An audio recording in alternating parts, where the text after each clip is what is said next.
and she knelt to pray with her father. Her thoughts wandered far from the altar. Later, as the stars came out over the valley, she saw a faint light flicker from the livery barn. She wondered if the stranger was still awake, if the road ever stopped calling to men like him. Somewhere deep inside, she hoped he'd found something in Redemption Valley worth staying for. The storm rolled in fast, the kind that swallowed the sky whole. By mid-afternoon, the wind had turned sharp and mean, carrying the scent of rain and lightning. Sarah had been walking home from town with a bundle of sewing when the first drops hit the dirt, heavy enough to sting. The clouds cracked open above her, and the road turned slick under her boots. She spotted the old Miller barn up ahead, its roof half collapsed and its door hanging crooked. It wasn't much, but it would keep her dry. She gathered her skirts and ran. The thunder followed close behind, echoing through the valley like the voice of God himself. When she pushed the door open, she nearly stumbled right into him. Eli was there, kneeling beside his horse, running a brush through its coat. He looked up, surprise flickering in his dark eyes before softening into something gentler. "Miss McAllister," he said, standing to his full height. "You shouldn't be out in this." Sarah clutched her bundle, rain dripping from her hair. "I didn't plan to be," she said, catching her breath. "The storm came quicker than I thought." He nodded toward the corner where a few bales of hay were stacked. "Best sit down. You'll catch cold." She hesitated, her father's voice in her head, the rules that had shaped her since childhood, but the thunder rolled again, louder this time, and she gave in. She sat where he pointed, smoothing her dress, trying not to stare. For a while, neither spoke. The rain beat against the roof, steady and relentless, and the wind howled through the cracks in the boards. Eli worked in silence, his movements sure and quiet. There was something steady about him, something that made the chaos outside seem smaller. "You been in town long?" she asked finally. "Couple of days," he said. "Long enough to see folks don't much trust a stranger." "They don't trust anyone they don't understand," she replied. "Redemption's full of people who think salvation only comes if everyone looks the same." He smiled a little at that, a slow curve of the mouth that made her heart skip. "And you think different." Sarah looked down at her hands. "I try to." She paused, then met his gaze. "Sometimes I wonder if that makes me lost." He leaned against the stall door, arms crossed, the lantern light catching the scar along his jaw. "Ain't a bad thing to be lost," he said softly. "Means you're still lookin'." The rain poured harder, and the wind slammed the barn door shut with a bang. Sarah startled, and Eli moved instinctively, reaching out to steady her. His hand brushed her arm, just for a second, and it sent a jolt through her, quick and confusing. She didn't pull away. Outside, the storm raged on, but inside, time slowed.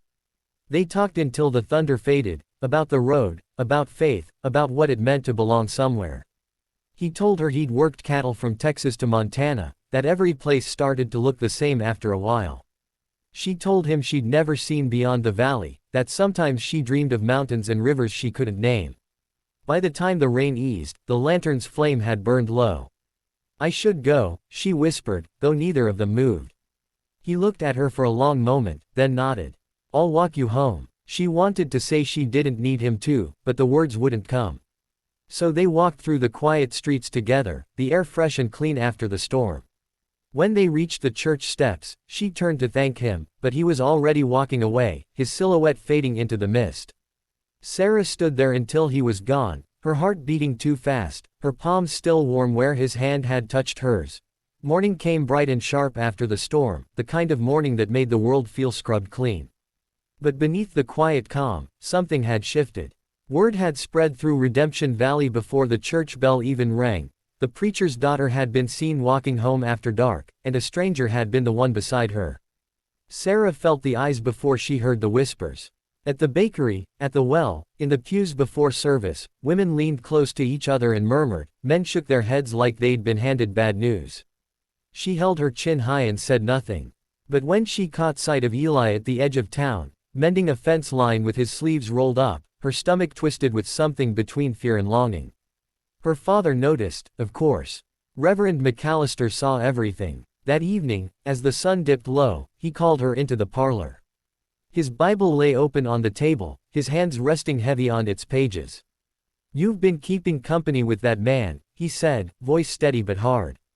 Sarah stood by the window, her reflection pale in the glass. He walked me home, father. That's all. That's all it takes, he said.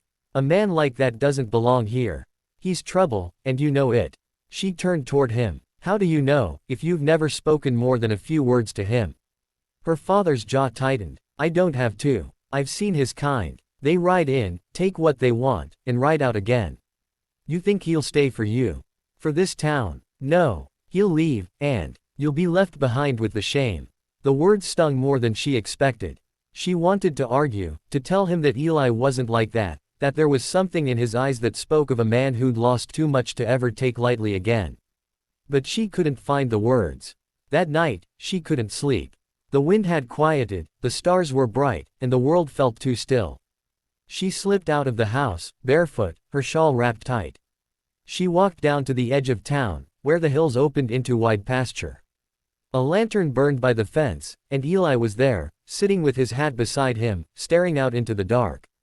He heard her before he saw her. Didn't figure you'd come, he said quietly. I shouldn't have, she said, stepping closer. But everyone's talking, and I can't stand hearing them speak about you like they know who you are. He turned toward her, his face half lit by the lantern glow. Let 'em talk. I've heard worse. But I haven't, she said, voice trembling. They look at me like I've done something wicked.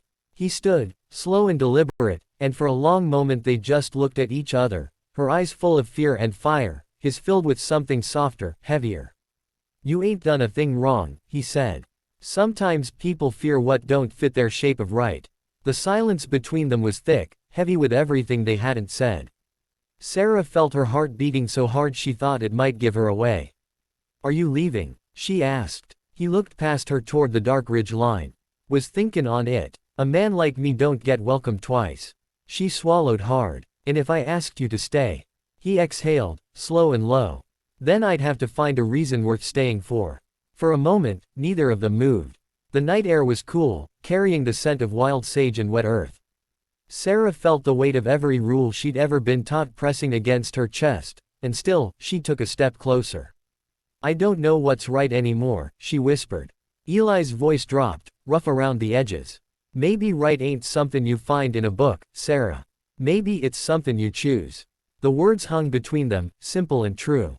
She wanted to believe him. Maybe she already did. By the time dawn crept over the valley, the decision was made.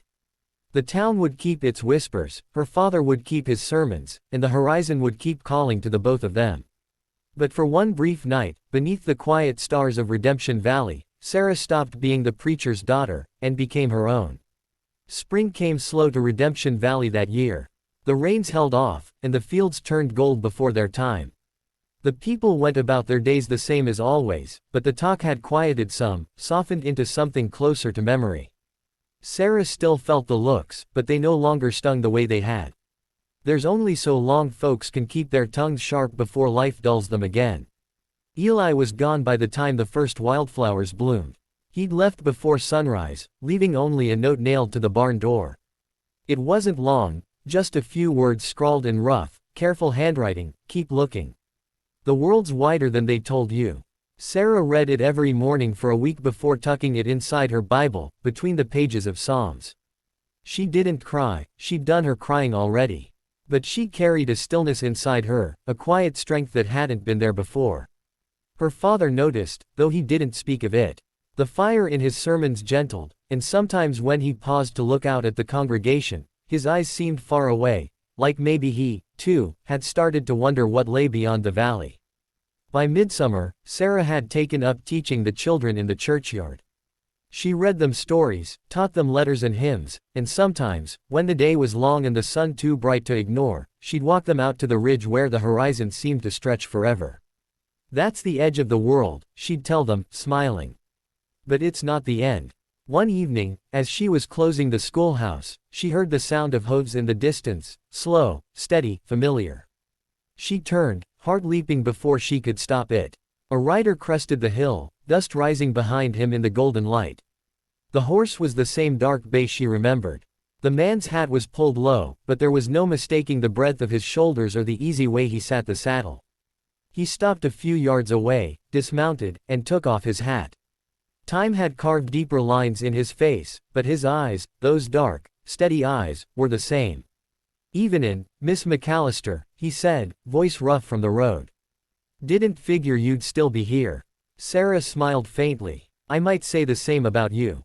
He glanced toward the church, then back at her. "Worlds wide," he said, "but I reckon it don't mean much if you ain't got someone to share it with." For a moment, neither spoke. The cicadas hummed, the wind stirred the dry grass, and everything in the world seemed to hold its breath. Sarah stepped forward, her eyes never leaving his. "You found your reason to stay, then?"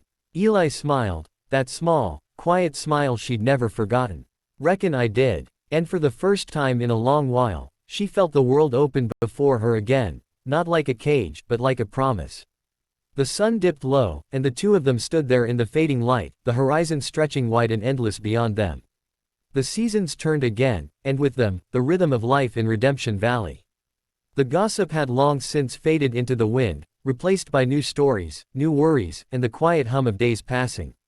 Sarah and Eli didn't speak of leaving at first. They simply lived, one day folding into the next, until the question no longer felt like a burden to be answered but a road waiting to be taken.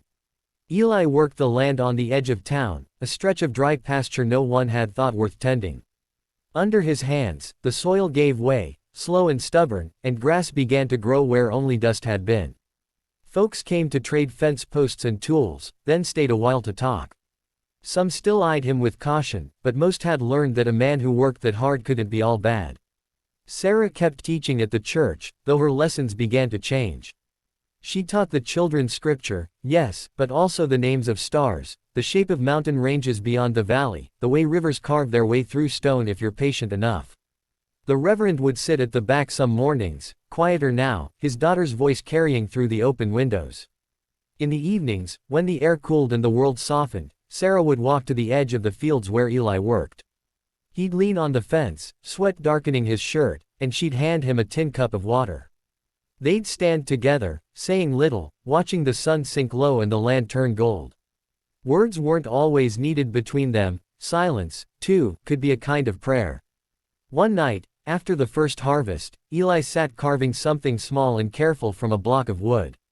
Sarah watched from the porch, the lantern light flickering across his hands.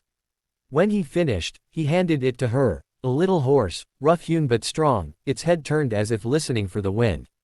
"Thought you might keep it," he said quietly. "For when the road calls again." She ran her thumb along the smooth edge, smiling. "You think it still will?" Eli looked out at the hills. "Always does. Question is, do we follow it this time?" The next morning, they packed light, just what they needed. The town gathered to see them off, a few offering blessings, others nodding in quiet respect. Reverend McAllister stood on the church steps, his hands folded. When Sarah approached, he pressed something into her palm, a small cross, worn smooth from years of use. "You go where your heart leads," he said softly. "Faith will find its way there, too." She hugged him tight, and for the first time, he didn't let go first. Eli helped her mount her horse, then swung into his own saddle. Together they rode out of Redemption Valley, the sun bright ahead of them, the air full of dust and promise. Behind them, the town grew smaller until it was nothing but a speck among the wide plains. By nightfall, they stopped at the ridge, the same place she'd once shown her students, where the world seemed endless. The stars burned bright above them, and the wind whispered through the grass. Sarah looked out at the horizon, her voice barely more than a breath. "Do you think we'll ever come back?" Eli reached over, took her hand gently. "Maybe," he said, "but not until we've seen what's past the edge." And as the night settled around them, they rode on, two silhouettes against the vast, open sky, the sound of their horses carrying steady and sure into the dark. The valley behind them slept in peace, and before them stretched every inch of the world they were finally free to call their own.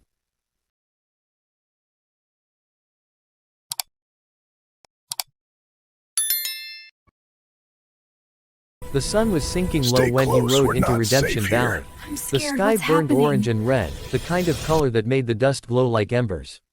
Folks had already shut up their shops, and the only sounds were the creak of wooden signs in the wind and the steady rhythm of hooves against hard-packed earth. Sarah watched from the steps of the church, a basket of bread in her hands, her shawl pulled tight around her shoulders. She'd never seen a man quite like him. He sat tall on his horse, his shoulders broad enough to blot out the light behind him. The brim of his hat hid his eyes, but she could feel the weight of them all the same, steady, searching, unhurried. He stopped at the edge of town and looked around like he'd seen 100 places like this before, and none had ever asked him to stay. The townsfolk peeked from behind their windows. A man that size, armed and alone, drew talk quicker than a thunderclap. Sarah's father, Reverend McAllister, came out of the church just then, wiping his hands on a cloth. He gave the stranger a long look, then nodded the way a cautious man does when he'd rather not start trouble. The cowboy tipped his hat in return. "Evenin', preacher," he said, voice deep and rough from the trail. "Name's Eli. I'm lookin' for work." The reverend studied him for a long moment. "Work's scarce here, mister." "Eli. But the Lord provides. You a God-fearing man." Eli's jaw moved slightly, like he was turning the question over. "Reckon I fear plenty," he said finally, "God among 'em." Sarah almost smiled, though she knew she shouldn't. Her father didn't, but he didn't send the man away either. He pointed him toward the livery, said the owner might need a hand mending fences. Eli nodded, thanked him, and led his horse on foot down the road. Sarah watched him go, dust swirling around his boots. Something about the way he moved, quiet, deliberate, like every step was earned, made her chest tighten. She told herself it was just curiosity.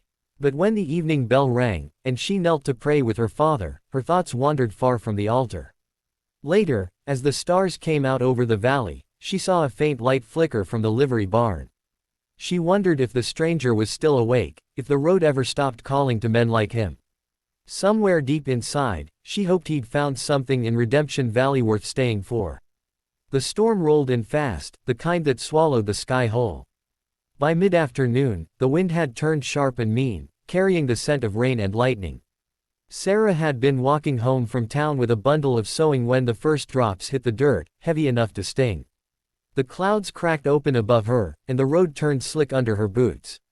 She spotted the old Miller barn up ahead, its roof half collapsed and its door hanging crooked. It wasn't much, but it would keep her dry. She gathered her skirts and ran. The thunder followed close behind, echoing through the valley like the voice of God himself. When she pushed the door open, she nearly stumbled right into him. Eli was there, kneeling beside his horse, running a brush through its coat. He looked up, surprise flickering in his dark eyes before softening into something gentler. "Miss McAllister," he said, standing to his full height. "You shouldn't be out in this." Sarah clutched her bundle, rain dripping from her hair. "I didn't plan to be," she said, catching her breath. "The storm came quicker than I thought." He nodded toward the corner where a few bales of hay were stacked. "Best sit down. You'll catch cold." She hesitated, her father's voice in her head, the rules that had shaped her since childhood, but the thunder rolled again, louder this time, and she gave in. She sat where he pointed, smoothing her dress, trying not to stare. For a while, neither spoke. The rain beat against the roof, steady and relentless, and the wind howled through the cracks in the boards. Eli worked in silence, his movements sure and quiet. There was something steady about him, something that made the chaos outside seem smaller. "You been in town long?" she asked finally. "Couple of days," he said. "Long enough to see folks don't much trust a stranger." "They don't trust anyone they don't understand," she replied. "Redemption's full of people who think salvation only comes if everyone looks the same." He smiled a little at that, a slow curve of the mouth that made her heart skip. "And you think different." Sarah looked down at her hands. "I try to." She paused, then met his gaze. "Sometimes I wonder if that makes me lost." He leaned against the stall door, arms crossed, the lantern light catching the scar along his jaw. "Ain't a bad thing to be lost," he said softly. "Means you're still lookin'." The rain poured harder, and the wind slammed the barn door shut with a bang. Sarah startled, and Eli moved instinctively, reaching out to steady her. His hand brushed her arm, just for a second, and it sent a jolt through her, quick and confusing.